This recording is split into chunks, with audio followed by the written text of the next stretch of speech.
Bonjour et bienvenue sur la chaîne du culte du dé. Le culte du dé. Ouais. Donc on va finir en beauté, on va finir par une orgie de figurines, puisqu'on va attaquer le matériel de la boîte de base, donc de Rising Sun, le jeu d'Eric Lang et d'Adrian Smith. Je vous ai donné dans la première vidéo de la série la liste des sculpteurs. Et dans la deuxième vidéo, je vous ai fait un comparatif de taille avec les soldats et des figurines d'autres jeux, donc Eden, Conan, Batman et Zombicide. Je vais y arriver. Donc là, je vais vous faire un petit passage en revue de ce que vous avez dans cette boîte-là. Je vous ai fait une sélection de figurines. Alors j'ai sorti tous les monstres, parce qu'ils sont hallucinants. Euh, et puis quelques guerriers un peu disparates des clans. Donc dans cette boîte-là, vous avez 5 clans, ce qui fait qu'avec la boîte de Daimyo Box qu'on a vu, Daimyo Box qu'on a vu la dernière fois, il y en a un, et puis dans Invasion, il y en a 2. Donc on arrive à 8, et on arrive pile, évidemment, au nombre de provinces que nous avons ici sur la carte du Japon, donc on peut jouer jusqu'à 8. Donc dans cette box-là, nous avons dans la boîte de base le Koi clan, donc le clan Koi, comme les carpes. Donc voilà, c'est un clan de guerrières. Donc toutes les figurines sont des femmes.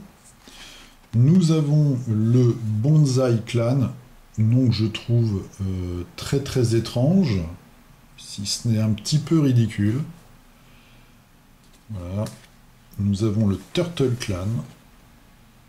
Ça, je vais vous montrer cette figue. Donc là, c'est évidemment les illustrations d'Adrian Smith. Voilà, le chef. Ce guerrier-là est juste hyper flippant. Alors moi, je connais assez bien la culture japonaise. Il y a des choses qui me paraissent pas très japonaises. Mais bon, c'est de la fantasy, c'est une interprétation. Voilà. Si vous voulez voir les figurines peintes, vous pouvez aller sur la page du Kickstarter. Je ne sais plus qui a peint les figurines de ce Kickstarter. Si c'est le studio qui les fait maintenant, qui a fait celle de... Enfin, 8, il y avait plusieurs studios d'ailleurs. Mais elles sont... c'est les résines, mais de toute façon, on va avoir des petites publications, je pense, sur Cool Mini or Not. Et puis sur nos forums habituels de peintres talentueux. Alors je vais vous montrer quelques soldats, enfin quelques personnages des clans. Alors, ils ont des couleurs de figurines très flashy. Donc du coup je suis pas sûr qu'on voit grand chose. Si ça va aller, donc ça c'est bleu ciel. Alors celui-là c'est le clan Dragonfly, donc c'est la libellule. Voilà, avec ces deux sabres. C'est cette illustration-là. Voilà. Donc, comme je vous l'ai dit dans les vidéos précédentes, il y a des petits trucs à redresser, mais toujours énormément de détails. Une sculpture alternative pour le Bushi. Voilà, très sympa. Ça fait un petit peu... je trouve que ça fait un peu... indien d'Amérique, mais bon. Alors vous voyez, il y a aussi plein de petits supports comme ça de socle. Ils mettent ça dans tous leurs jeux maintenant. Ah, le jaune, ça passe pas la caméra. C'est impossible. Jaune pétant, c'est vraiment des couleurs super pétantes. Si je fais comme ça... Si, ça va mieux comme ça, non? Elle est chouette cette figue en plus, le mec avec sa grosse masse.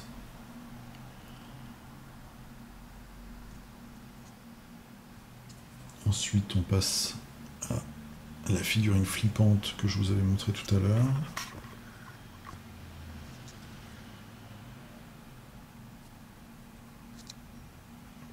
On voit bien son masque ou pas? C'est hallucinant, hein, c'est très très fin. Très très fin. Plein de détails. Je me répète, mais... Voilà. Des malchanceux. sa hallebarde. Le prêtre, ou le moine. Voilà, donc c'est un jeune enfant, sûrement la réincarnation de quelqu'un. On voit avec les masques qui sont tout autour de son siège, et puis lui-même il est sur une espèce d'ogre. Voilà. Le clan des gars qui aiment les couleurs cheloues, avec sa grande arme d'âge. Ils sont signés. Là, il y a une thématique un petit peu... Chaque clan a quand même une thématique. Là, on est un petit peu dans une thématique de moines guerriers. On voit par leur foulard. Et puis surtout aussi avec cette figurine-là. Donc un personnage emblématique du Japon, des films de samouraï, des mangas, etc. Avec ce casque en osier. Et enfin, les figurines, en tout cas deux, du clan féminin. Je vais essayer de vous zoomer un petit peu. C'est une figurine assez simple, entre guillemets, par rapport aux autres.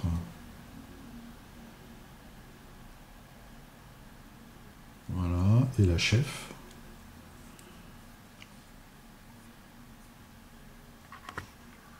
Qui est dans une couleur de plastique un peu différente et encore plus pétante que les autres. Avec son éventail qui est un petit peu grand quand même. Elle a un chignon de compétition. C'est katana. Voilà, donc ça c'est les... Combien on en a? J'ai dit 4? Non, 5. 5 clans de la boîte de base. Donc dans la boîte de base, vous pouvez jouer à 5. Avec la boîte de bonus, vous pouvez jouer à 6. Avec la boîte qui sera en plus d'extension, vous pourrez jouer à 7 ou 8. Ensuite, les monstres. Alors, les monstres de la boîte de base. Regardez-moi ça. Ça, faut absolument que j'arrive à vous le montrer correctement. Voilà, donc là on est ambiance japonaise. Voilà, donc ça commence là, avec des petites clochettes. Et puis ça descend progressivement, et en fait on a tout un monticule, un amas de corps de femmes qui ont en fait des énormes tentacules qui leur sortent de la bouche, elles sont enchaînées, et ça fait comme ça un agglomérat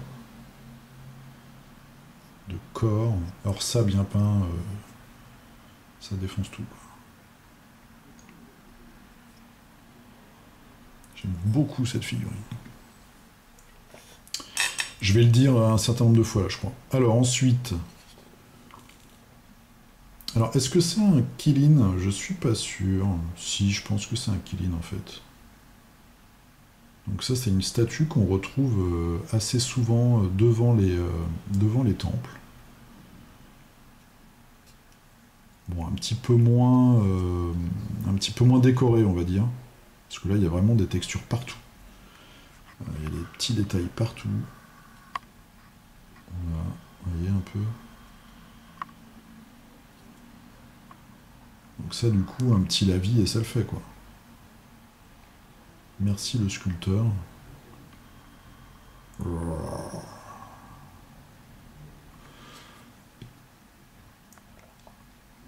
Ensuite, on a le... Alors lui, je sais pas ce que c'est comme monstre. Hein. Faut pas me demander. C'est un démon gardien. Je pense...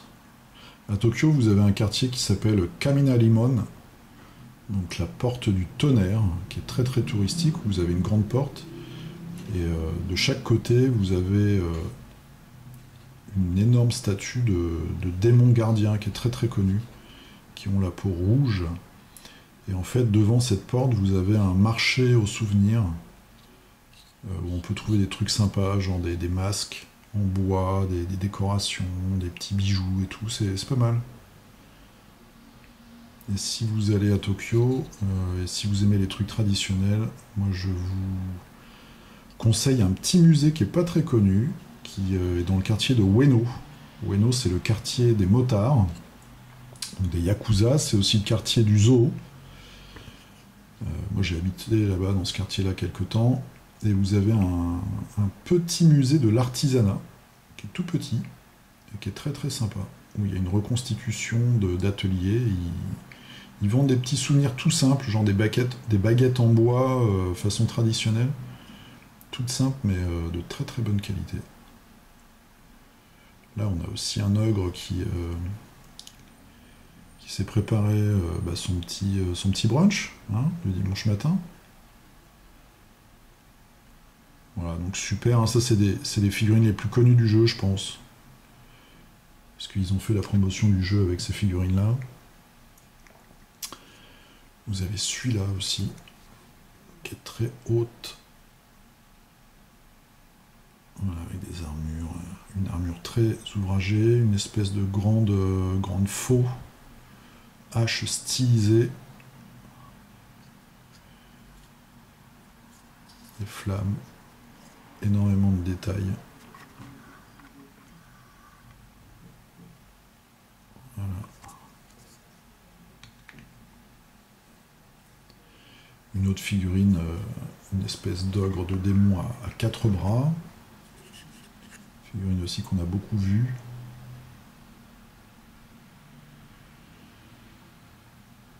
Donc vous voyez, je vais essayer de vous montrer un petit peu, il y a la texture de la peau, ça c'est assez intéressant pour la peinture. Plein de petits bijoux. C'est vraiment bien foutu. Alors ce qui est un petit peu dommage, c'est que je sais pas qui a fait quoi dans les sculpteurs.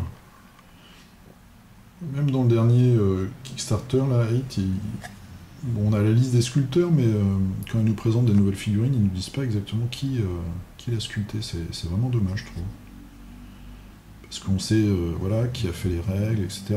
À chaque fois, ils disent même qui a peint, mais on n'a pas qui a sculpté, ce que je trouve assez abusé quand même.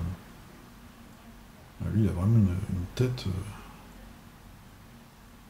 entre le singe, l'ogre, l'humain énervé, et des cornes comme ça. Alors, celle-ci, elle est hallucinante. C'est le... Alors, avec sa grosse hallebarde devant, on voit pas très bien du coup, mais bon, vous l'avez sûrement vu sur le net. C'est le démon cochon.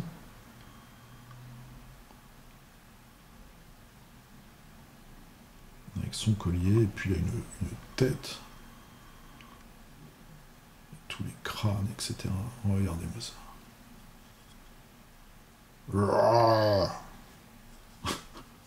Avec sa lance, ses cheveux, il est énorme. Énorme. Très dynamique. Là, j'aime beaucoup aussi les divinités hindoues. Il pourrait faire un jeu. Faut qu'ils arrêtent de toute façon de faire des jeux. Là, il faudrait qu'ils arrêtent pendant 2 ou 3 ans de faire des jeux. Histoire qu'on ait le temps de peindre un peu. Qu'on arrête d'acheter. Parce que là, je vous cache pas que ces boîtes-là, elles vont aller dans une armoire, et puis, parce que j'ai d'autres trucs à peindre en priorité pour jouer avec. Voilà le dernier dragon, donc toujours sur sa boule, avec ses grosses moustaches. Voilà, le dragon asiatique par excellence. Voyez, regardez un peu tous les appendices. C'est des heures et des heures de peinture, quoi. Sur des flammes comme ça, avec ce gros globe. Alors, dites-moi dans les commentaires si vous savez ce qu'est ce globe exactement dans la mythologie ou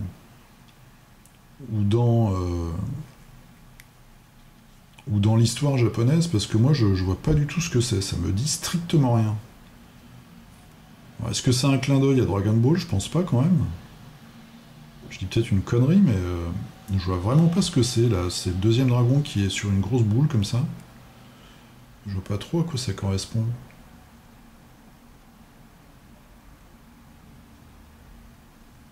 Parce qu'il y a les moulins à prière, mais il y a peut-être un objet rond comme ça. Je vois pas du tout. Alors dites-moi, hein, si vous savez ce que c'est, dites-moi. Voilà, le gros dragon. Voilou, un peu le tour des figurines que vous pourrez trouver dans la boîte de base. Je vous ai pas sorti le plateau parce qu'il est énorme, mais il est très très beau. Il est très beau.